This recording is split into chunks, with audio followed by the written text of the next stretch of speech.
और इस वक्त एक बड़ी खबर का रुख कर रहे हैं। महाराष्ट्र सरकार ने चेंबूर और विक्रोली हादसे पर दुख जताया है। सीएम उद्धव ठाकरे ने मुआवजे का ऐलान कर दिया है। महलूकीन के अहलखाना को 5-5 लाख रुपए दिए जाएंगे, जबकि जख्मियों का इलाज मुफ्त किया जाएगा।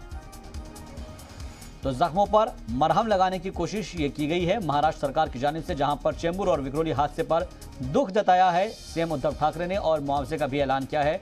महलूकीन के अहलखाना को 5-5 लाख रुपए मुआवजे के तौर पर दिए जाएंगे, जबकि जो लोग इसमें जख्मी हुए हैं उनका इलाज मुफ्त किया जाएगा। फिलहाल रेस्क्यू ऑपरेशन जारी है और कई लोगों को इस वक्त बाहर निकाल भी लिया गया है।